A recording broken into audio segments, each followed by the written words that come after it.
y'all, it's Maddie from the Itty Bitty Homestead Committee. It is June. It's already June and I'm a little behind on my gardening. I may or may not have killed all of the seedlings in my office this year because of my new job and just forgetting about them. So we ran to Walmart and picked up some new plants and we finally got them planted. So let's kind of hop into it and look at what we're working with. If you hear any kind of parrot noises in the greenhouse, that is because dear Rick and Samantha are chilling in here. This is something we do very often in the summer on the weekends, as we put both of them in the greenhouse to just chill. Miss Samantha is here above where the peas and the squash will be. We have these PVC pipes for them to just kind of chill out, relax, and enjoy the sun without it being too much of an issue as we supervise them. So the first thing I want to talk about is we have this red raspberry plant right here. My goal is to have quite a few things of berries growing and propagating. So my idea is if I get berries started in the greenhouse, I can eventually move them to the front yard by separating them.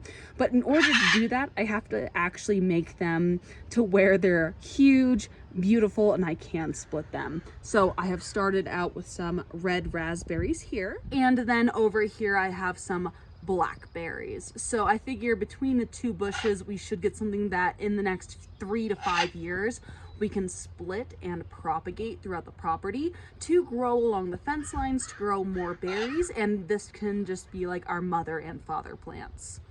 Speaking of berry plants though, if you were here last year, you were here for the strawberry moment. We may or may not have killed Sydney's strawberries, so we bought another strawberry plant. I swear I kill those strawberry plants at least once a year, and this little plant has like 3 berries on it, and Sid is very excited about them to grow beautiful red strawberries. Isn't that right, Siddy? Yep. Yep. In place of the plant we killed last year though, Sid was very specific and she wanted red roses. So we are growing some red roses for her, and it's a small plant right now, but we do have red roses at my parents' house, and those things have literally taken up a huge amount of space. So I'm hoping within the next few years she'll have some really pretty roses. And then over on this side of the garden, we have 2 tomato plants and 2 pepper plants. So this one right here is a serrano, and then that one there is a red bell pepper. And then we have Romas and sun sugars right there. And I built these like handmade cages from some fencing that we had left over because we were just gonna throw it out anyway. So I might have saved us a few dollars. We'll see how they work though as we like zip tie everything. Ricardo, you good, bro? You good, baby? You good?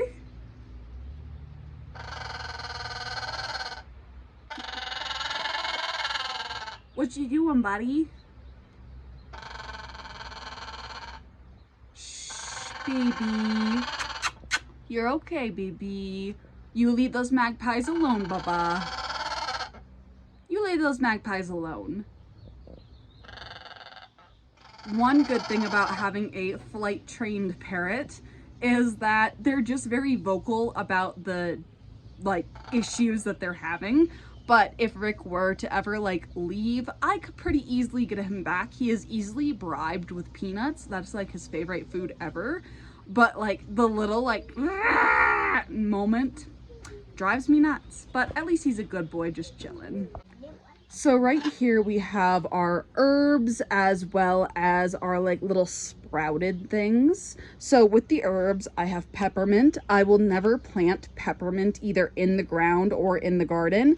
Odds are this will still propagate all over the place and I'll be picking it everywhere. But this does come inside during the winter to chill. I do have some basil. It's sweet basil. Again, this will be coming inside, and I have some sage as well. So it's just gonna chill out here, and then in the winter I want to keep them here so they can come inside to the office. Now, I do have quite a few things that I am propagating and waiting for the seeds to spark. We have some sweet sugar peas that I'm growing. These are onions. I'm trying the onions again. I have summer squash. I have pumpkins. Those are sugar pie pumpkins. I have the really small cucumbers right there for my pickles because I love pickles. And then we have just basic watermelons. And then Sydney wants to grow these 2 flowers in her garden. So she has a section of the garden where she's in charge of.